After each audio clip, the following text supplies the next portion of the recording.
பேசுற பாருங்க. அது மாத்திரம் இல்லாம இந்த இறப்பு சம்பந்தமாக அந்த இயக்கத்தில் ஒரு சாவுள்ள மீது ஒருத்தன் இருந்தான், நாகப்பட்டினத்தை சேர்ந்தவன். இந்த சாவுள்ள மீதுங்கிறவன் யாருன்னு கேட்டால், அவன் நான் முஸ்லீமே இல்லைன்ட்டு பகிரங்கமாக இந்த கட்சியில் சீமானுக்கு ரொம்ப வேண்டிய லெஃப்ட்டு ரைட்டுமா இருந்த ஒருத்தன். அவன் என்ன செய்கிறான்னு கேட்டால், என்னை முஸ்லீம்னு சொல்ல வெறுக்கிறேன், என்னை யாராவது முஸ்லீம்னு சொன்னீங்கன்னா நான் வந்து வெறுக்கிறேன் அப்படின்னு சொல்லிட்டு அந்த வீர தமிழர் மதத்தை தழுவுனவன் யாருன்னு கேட்டால் அவன் சாவுள்ள மீதுங்கிறவன். என்றைக்கு நான் தமிழ் தேசிய அரசியலில் ஏறத்தாழ 40 ஆண்டு காலமாக இருக்கிறேன். நான் தொடர்ச்சியாக சொல்லிக் கொண்டிருக்கும் இந்த மண்ணின் நான் சாவுள்ள மீது பேசுகிறேன், என்னை இஸ்லாமியனாகவே பார்ப்பதை நான் வெறுக்கிறேன். என்றைக்கு நான் தமிழ் தேசிய அரசியலில் ஏறத்தாழ 40 ஆண்டு காலமாக இருக்கிறேன். நான் தொடர்ச்சியாக சொல்லிக் கொண்டிருக்கும் இந்த மண்ணின் நான் சாவுள்ள மீது பேசுகிறேன், என்னை இஸ்லாமியனாகவே பார்ப்பதை நான் வெறுக்கிறேன். இஸ்லாமியனா பார்க்கறத வெறுக்கிறேங்கிறான். இஸ்லாமியன் என்று யார் என்னை சொல்லாதீங்க, நான் முஸ்லீம் இல்லை. அப்போ நாம் தமிழரில் வந்து முஸ்லீம் இல்லைன்னு டிக்ளேர் பண்ண வைப்பது தான் இவனுடைய கொள்கைன்னு ஆயிடுச்சா. இவன் வந்து கொரோனாவில் மண்டையை போட்டான். கொரோனாவில் இறந்த பிறகு அவனுக்கு வந்து என்ன செய்யுதுன்னு கேட்டால், இறுதி சடங்கு ஜனாசா தொழுகை நடத்தணும்ல, மார்க்கப்படி தொழுகையெல்லாம் நடத்தணும்ல. அது நடத்தாமல் என்ன செய்கிறாங்கன்னா, நாம் தமிழர் மதத்தின் பிரகாரம் சடங்கு நடத்துகிறாங்க. இவன் யாருன்னு கேட்டால், ஒரு புர்கா போட்டு ஒரு பொம்பளை கொண்டாந்து காட்டுவான்ல, பக்கத்தில் நிற்கிற மாதிரி பல்ல காட்டிக்கிட்டு, அவளுடைய அப்பன் இஸ்லாத்தை விட்டு வெளியேறிய சாகுல் அமீது என்பவனுடைய மகளைத்தான் முஸ்லீம்கள் எனக்கு ஆதரவாக இருக்கான்னு காட்டுறதுக்காக ஒரு பொண்ணு நின்றுட்டே இருக்கு பாருங்க பக்கத்தில், அதனுடைய அப்பன் தான் இது. சாகுல் அமீது என்பவனுக்கு வந்து இறுதி சடங்கு நடக்குது, அதாவது ஜனாசா தொழுகை. முஸ்லீம்களை உங்களை எங்கே கொண்டு போகிறான்னு பாருங்கள். இதுதான் சாகுல் அமீது இறுதி சடங்கு.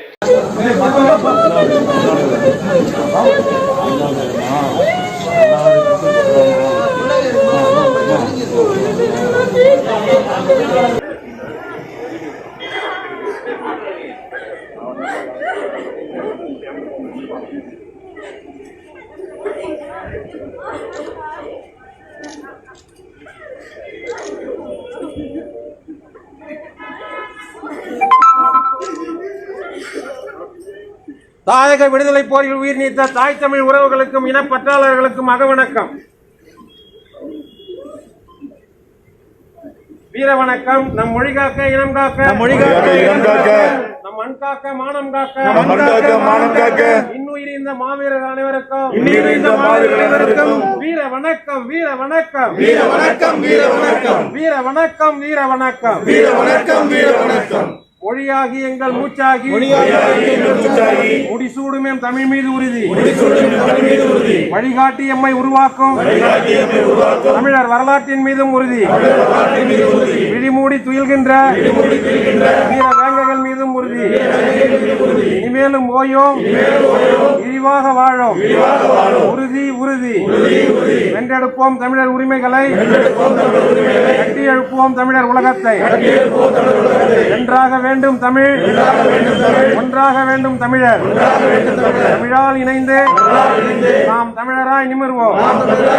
நாம் தமிழர், நாம் தமிழர், நாம் தமிழர். வீர வணக்கம், வீர வணக்கம், வீர வணக்கம், வீர வணக்கம். தமிழ் தேசிய போராளி, தமிழ் தேசிய போராளி. தமிழ் முழக்கம் சாகுல் அமீதுக்கு, தமிழ் முழக்கம் சாகுல் அமீதுக்கு. வீர வணக்கம், வீர வணக்கம், வீர வணக்கம், வீர வணக்கம். நாம் தமிழரின் வீர வணக்கம், நாம் தமிழரின் வீர வணக்கம். வீர வணக்கம், வீர வணக்கம், வீர வணக்கம், வீர வணக்கம். தமிழ் தேசிய போராளி, தமிழ் தேசிய போராளி. தமிழ் முழக்கம் சாகுல் அமீதுக்கு, தமிழ் முழக்கம் சாகுல் அமீதுக்கு. வீர வணக்கம், வீர வணக்கம், வீர வணக்கம், வீர வணக்கம். நாம் தமிழரின் வீர வணக்கம், நாம் தமிழரின் வீர வணக்கம். நாம் தமிழர், நாம் தமிழர். இதுல வந்து சீமானும் அதுல இருக்கிறான். சீமானு இருந்து ஜமாத்தார்கள் வரல, யாரும் வரல, முஸ்லீம்கள் இஸ்லாமிய எந்த ஒரு காரியமும் நடக்கவே இல்லை. பைலாவில் எழுதியிருக்கானா, கரெக்டாக செய்கிறானா? எவன் வந்து இவங்களை நம்பி முழுசாக போனானோ அவனையெல்லாம் வந்து மதம் மாற்றி நிரந்தர நரகத்துக்கு கொல்லிக்கட்டையாக மாற்றக்கூடிய வகையில் கொண்டு செல்வதுதான் இதனுடைய நோக்கம் என்பதற்கு இது ஒரு ஆதாரம். எவனா இருந்தான்னு சொன்னால், உங்கள் வீட்டில் யாராவது இறந்தாங்கன்னா அவனுக்கு இந்த கதி தான். நல்லா விளங்கிருங்க. பிளான் பண்ணி என்ன செய்கிறான்னா, முஸ்லீம்கிட்ட நடிப்பானுவோம். அது நீங்கள் இஸ்லாத்தில் விட்டுறாதேம்மா சில ஆட்கள்கிட்ட. ஏன்னுட்டா அவன் முழுசாக கவர் ஆகலை. கவர் ஆகிட்டான்னு சொன்னால் என்ன செய்கிறது, நீ டிக்ளேர் பண்ணு, அது செஞ்சுக்கணும்னு சதாம் ஹுசைன் மாதிரி இந்த சாவுல் அமீது மாதிரியான ஆட்கள்லாம் அதில் இருக்கிற ஒரு காட்சியை பார்க்குறோம்.